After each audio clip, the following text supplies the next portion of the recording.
Assalamualaikum warahmatullahi wabarakatuh. Kembali lagi di channel Bagong Cerpen. Untuk kisah kali ini saya akan membawakan sebuah cerita yang berjudul Teror di Kos Putri, Senyum Tanpa Kepala di Depan Kamarku. Sebelum kita lanjut ke ceritanya, tekan dulu tombol like video ini. Dan jangan lupa tekan juga tombol subscribe channel ini. Nyalakan juga lonceng notifikasinya, agar tidak ketinggalan cerita-cerita lainnya dari channel ini. Dan seperti apa kisah kali ini? Langsung saja kita masuk ke ceritanya. Hujan gerimis membasahi jalanan sempit di depan sebuah bangunan tua. Cat temboknya kusam, retakan menjalar di dinding seperti urat-urat yang mati, dan di sekelilingnya berdiri pohon mangga tua dengan cabang yang menjulur seperti tangan raksasa. Lampu teras berkedip-kedip, seolah kelelahan bertahan dari waktu ke waktu.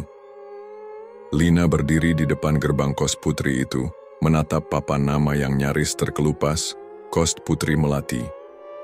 Namanya terdengar manis, tapi bangunannya sama sekali tidak mencerminkan keindahan bunga melati. 150.000 per bulan, Mbak.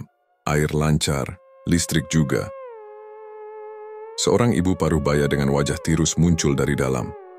Kerudung lusuh menutupi kepalanya, dan suaranya terdengar serak, seperti sudah lama tidak bicara dengan siapapun.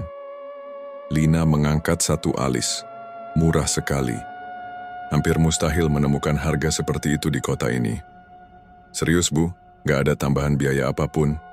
Tanyanya, menatap ke arah lorong panjang yang gelap di balik pintu.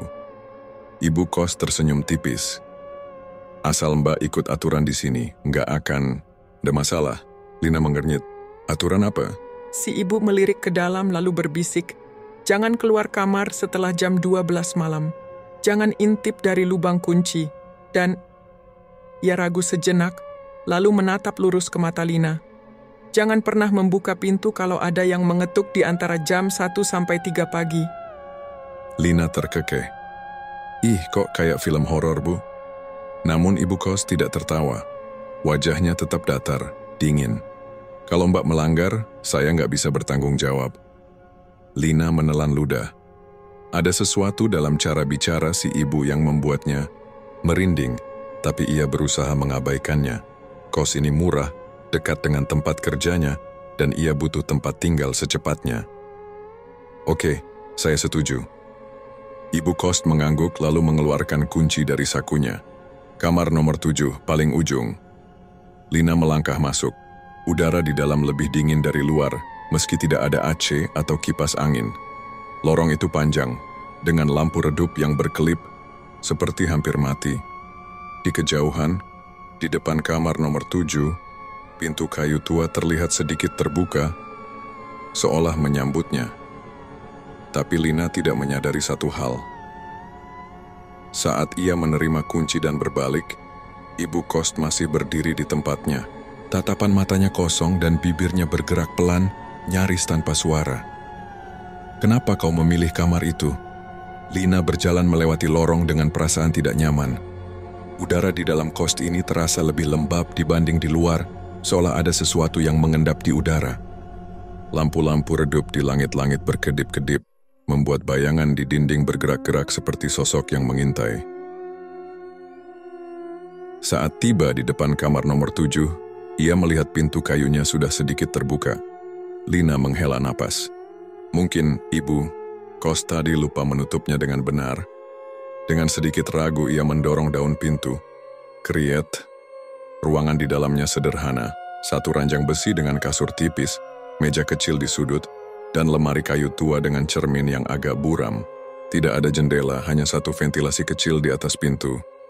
"Lumayanlah," gumamnya. Ia menaruh tas di atas kasur dan berjalan ke lemari. Saat ia menyentuh pegangan lemari itu, sebuah suara berbisik pelan di telinganya.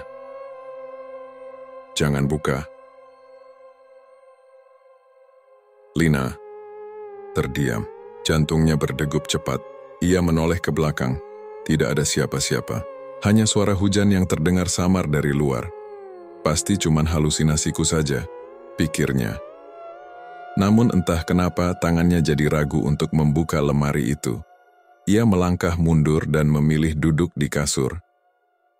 Tiba-tiba, Dari luar kamar, terdengar langkah kaki menyeret di lorong. Srek, srek, srek.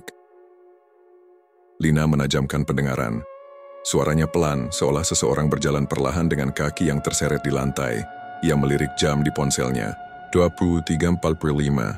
Siapa yang masih berkeliaran malam-malam begini? Langkah itu semakin mendekat. Kemudian, suara itu berhenti tepat di depan kamarnya. Lina menahan napas. Dari celah bawah pintu, ia melihat bayangan berdiri diam di luar. Tidak bergerak, tidak bersuara. 1 menit, 2 menit, 3 menit. Hening. Lina menelan ludah. Apakah harus ia buka pintunya? Tiba-tiba, tok, tok, tok. Seseorang mengetuk pintu kamar nomor 7. Dan itu terjadi tepat saat jam menunjukkan pukul 12 malam. Tok, tok, tok. Ketukan itu pelan tapi cukup jelas. Lina langsung teringat peringatan ibu kos tadi sore. Jangan pernah membuka pintu kalau ada yang mengetuk di antara jam 1 sampai 3 pagi. Sekarang masih jam sore malam, tapi entah kenapa firasatnya mengatakan ini bukan orang biasa. Lina merapatkan selimut ke tubuhnya, menajamkan pendengaran. Hening.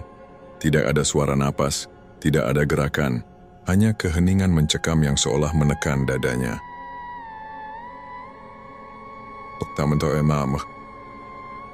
Ketukan itu terdengar lagi.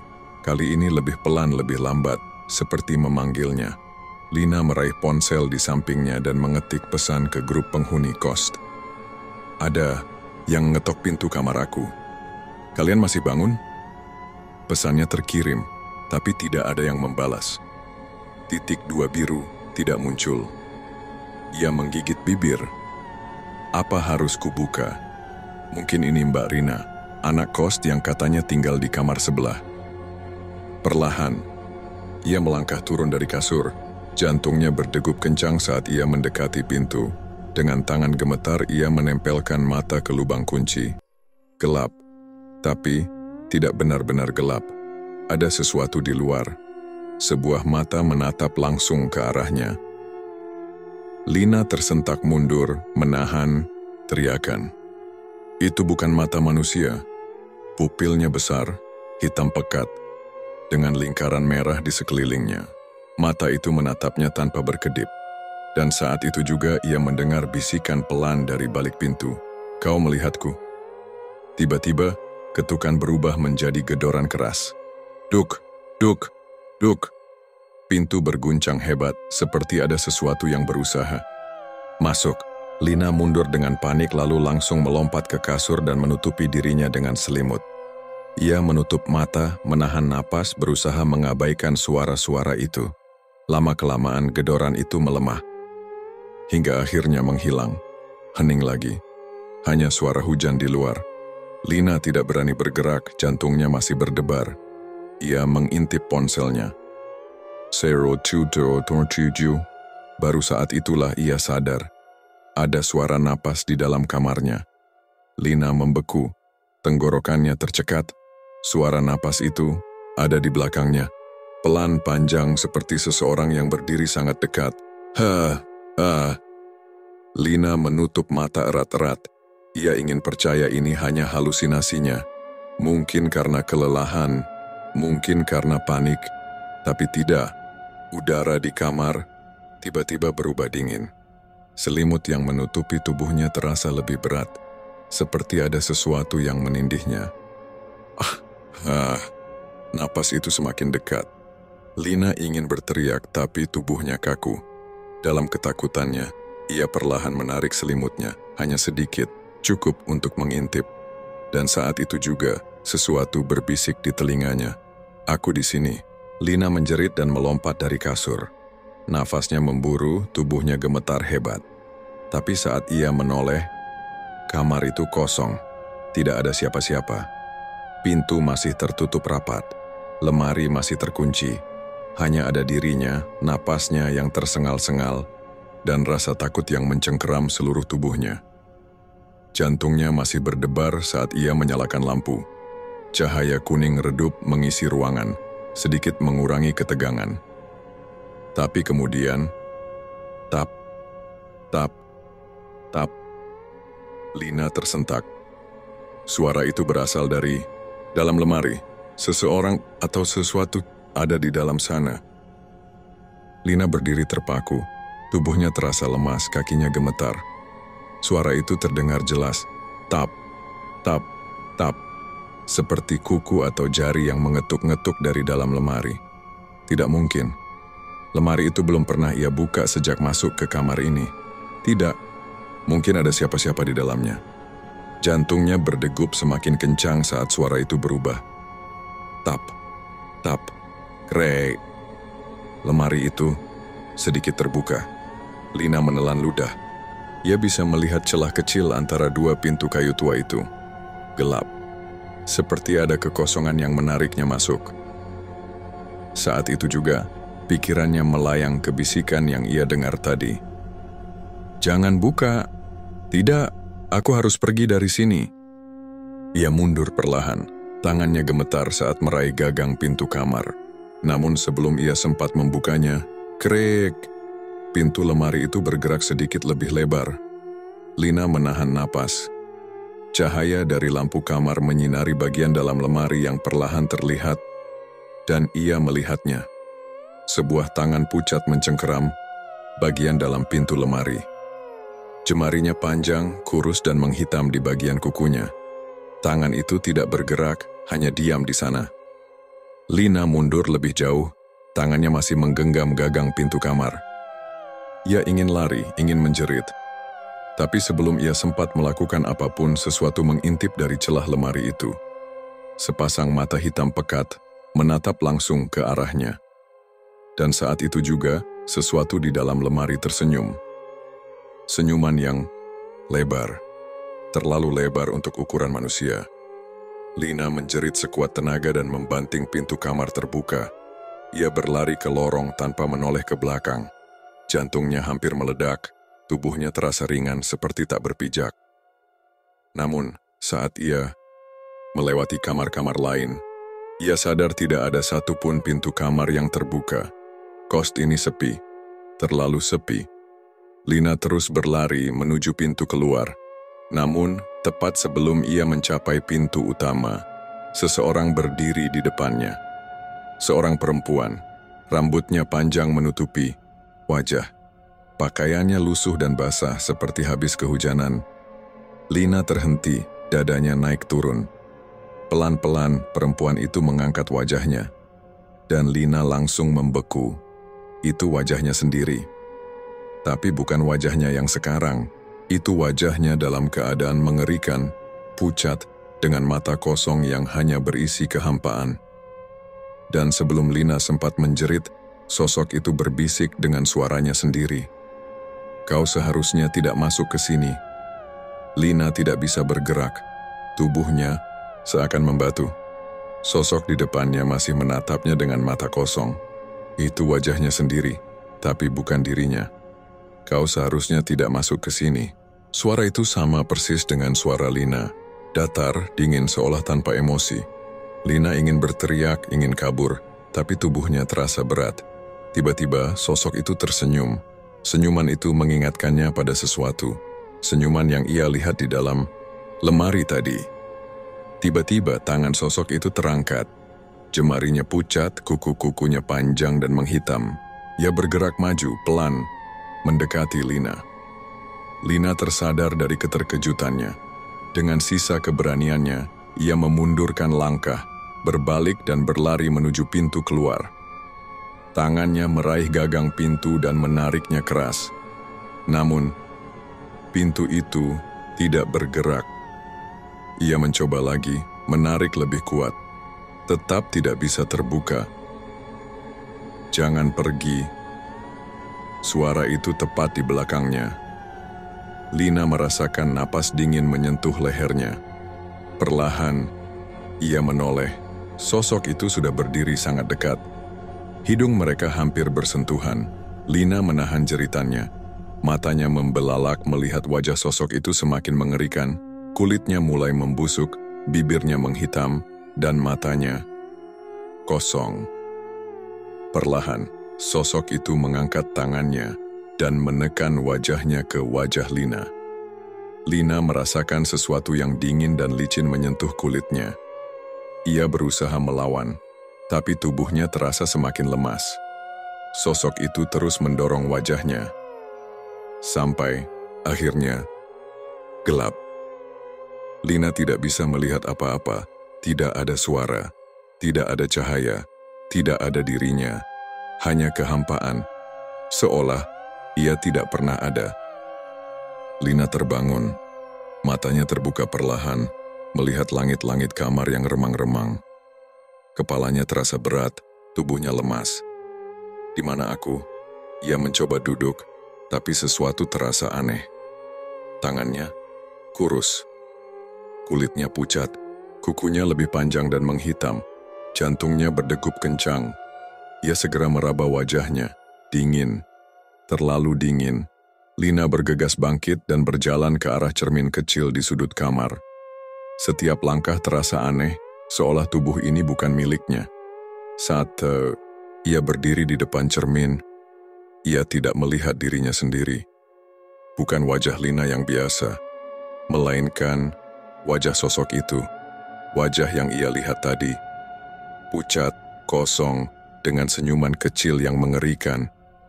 Bukan aku. Ini bukan aku. Lina mundur ingin berteriak tapi tidak ada suara yang keluar dari mulutnya. Ia mencoba menampar wajahnya sendiri, mencubit lengannya. Tapi tubuh ini tidak terasa sakit. Tiba-tiba, ia mendengar sesuatu dari luar kamar. Suara langkah kaki. Lina menoleh ke arah pintu. Langkah itu semakin dekat. Dan saat pintu terbuka, seorang gadis berdiri di sana. Gadis itu tampak kaget melihat Lina. Itu, aku? Lina mengenali wajahnya. Itu dirinya yang dulu. Gadis itu berdiri di ambang pintu dengan wajah penuh kebingungan dan ketakutan. Siapa kamu? Suara gadis itu bergetar. Lina ingin menjawab, ingin mengatakan sesuatu.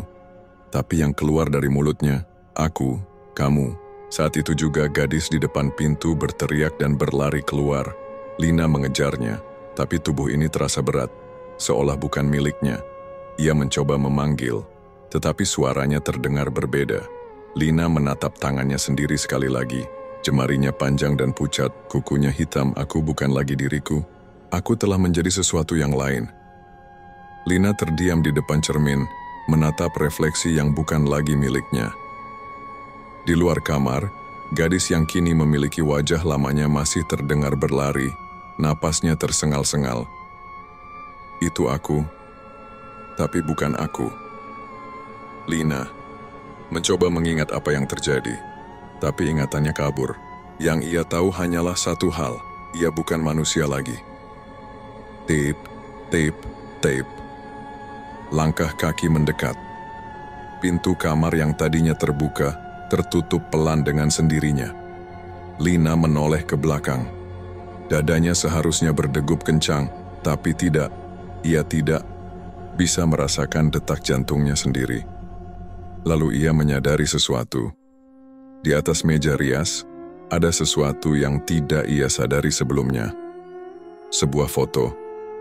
Tangan Lina gemetar saat ia mengambilnya. Foto itu tampak tua, warnanya sudah menguning. Di dalam foto ada seorang gadis yang berdiri di depan kos ini. Gadis itu tersenyum, tapi senyumnya terlalu lebar. Dan di bawah foto itu, ada tulisan tangan dengan tinta merah. Aku pernah sepertimu. Lina membeku. Tangannya terasa kaku saat memegang foto itu. Kemudian sesuatu menarik perhatiannya. Di cermin refleksinya mulai berubah. Senyuman itu semakin lebar, matanya semakin gelap.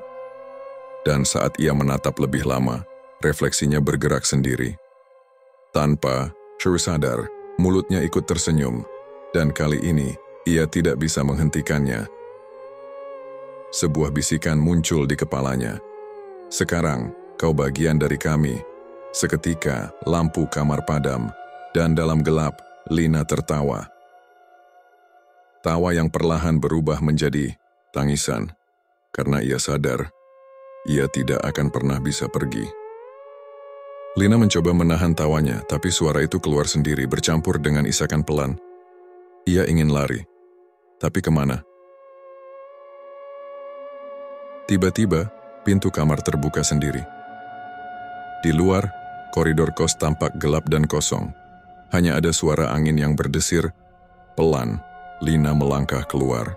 Setiap langkah terasa asing. Kos ini terasa berbeda. Dindingnya lebih tua, lantainya berdebu, dan udaranya dingin, seperti tempat yang sudah lama ditinggalkan. "Halo?" Suara Lina terdengar serak. Tidak ada jawaban. Ia berjalan menyusuri lorong, lalu tap, tap, tap, suara langkah kaki. Lina menoleh ke belakang. Tidak ada siapa-siapa, tapi langkah kaki itu masih ada. Dan yang lebih mengerikan, suara itu bukan hanya satu. Seolah ada banyak orang yang berjalan bersamanya, tanpa wujud. Lina mempercepat langkahnya berusaha menuju tangga. Ia harus keluar dari sini. Tapi saat ia berbelok, ia kembali ke tempat yang sama. Lorong kos yang barusan ia lewati masih ada di depannya. Seolah ia berjalan dalam lingkaran. Napasnya memburu. Ini bukan dunia nyata. Tiba-tiba, suara langkah kaki berhenti. Dan dari ujung lorong, sosok itu muncul. Bukan hanya satu, tapi banyak. Semua berdiri diam, wajah mereka pucat dan kosong. Dan di antara mereka ada dirinya sendiri. Lina melihat wajah lamanya berdiri di sana, tersenyum tipis. "Kau sudah menjadi bagian dari kami." Saat itu juga, lampu-lampu di lorong berkedip-kedip. Satu persatu sosok itu mulai bergerak menuju Lina. Ia ingin berteriak, ingin lari, tapi tubuhnya tidak bisa bergerak. Hanya bisa menatap saat sosok-sosok itu semakin dekat. Dan saat mereka sampai tepat di depannya, gelap hening. Tidak ada suara, tidak ada cahaya, hanya kegelapan yang menelan segalanya. Lina mencoba bernapas, tapi dadanya terasa kosong. Seperti tidak ada paru-paru, tidak ada jantung, hanya kehampaan. Lalu, sebuah suara berbisik di telinganya. "Sekarang kau bukan siapa-siapa." Lina ingin berteriak, tapi yang keluar dari mulutnya hanya napas kosong. Perlahan matanya mulai terbuka, dan ia melihat dirinya berdiri di depan kos. Malam masih sama, angin masih dingin, tapi ada yang berbeda. Ia menoleh ke samping, melihat bayangannya di kaca, jendela. Tapi tidak ada siapa-siapa. Ia tidak lagi memiliki bayangan. Jantungnya seharusnya berdegup, tapi ia tidak merasakan apa-apa. Saat itu, pintu kos terbuka pelan. Dan seorang gadis keluar. Gadis itu terlihat kebingungan, membawa koper kecil, seperti seseorang yang baru saja pindah ke kos ini. Lina menatap gadis itu dengan perasaan aneh. Gadis itu melangkah pelan, melewati Lina, tanpa menyadari keberadaannya. Lina ingin memanggil, ingin menyentuhnya, tapi tangannya menembus udara, kosong. Saat itu Lina sadar. Ia tidak lagi hidup. Ia hanya bayangan dari seseorang yang pernah ada. Dan kini, ia hanyalah bagian dari kos ini, terdampar dalam keabadian, menunggu penghuni baru yang akan mengalami hal yang sama.